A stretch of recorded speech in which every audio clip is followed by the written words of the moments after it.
réveil Skyrock PLM. La France, toujours impliquée aux quatre coins du monde. Dans le golfe de Guinée, un bâtiment de la Marine nationale a procédé à la saisie de plus de 10 tonnes de cocaïne sur un navire de pêche. Au total, plus de 10 tonnes de cocaïne d'une valeur marchande estimée à près de 695 millions d'euros ont été saisies à bord du bateau de pêche puis transportées sur le bâtiment avant leur destruction. Au Lesotho, 10 cadres et légionnaires du détachement de Légion étrangère de Mayotte sont déployés sur place depuis quelques jours. Ces légionnaires ont pour mission d'accompagner la formation d'une compagnie d'infanterie de la Lesotho Defense Force.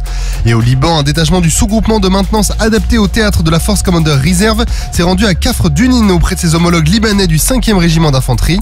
Pendant 2 jours, les maintenanciers français et les soldats libanais ont mené des entraînements conjoints pour approfondir leur savoir-faire, notamment dans le domaine de la maintenance du véhicule de l'avant blindé qui est en service au sein des 2 armées. Ces séquences d'exercices s'articulent aussi autour de différentes thématiques comme le secourisme au combat, le combat aux zones urbaines, la maintenance des véhicules ou encore le déminage. Un équipage binational de l'escadron de transport franco-allemand d'Évreux a mené sa première mission conjointe de livraison par air de fret humanitaire ici à destination de la population civile de Gaza, avec comme à chaque fois la participation du 1er régiment du train parachutiste. Cette mission a permis de livrer plus de 4 tonnes de denrées alimentaires.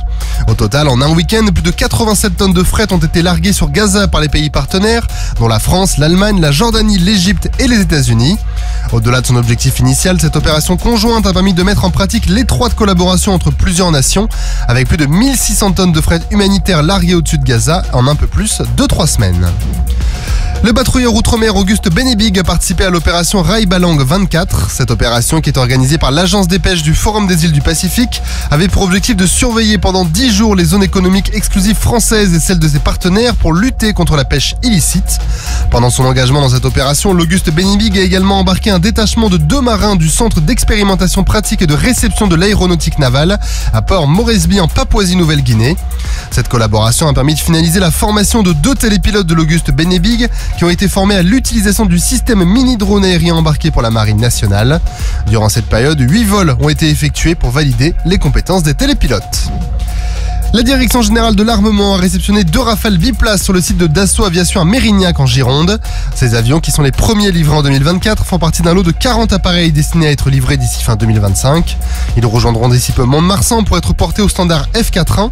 Ce dernier introduit des évolutions majeures comme l'intégration du viseur de casque Scorpion, des améliorations dans la conduite de tir pour le missile Météor, ainsi que des avancées dans la détection passive des menaces et les échanges de données entre les avions Rafale. Sur terre, sur mer, comme dans les airs. Skyrock PLM, en équipe avec Uneo, la mutuelle des forces armées.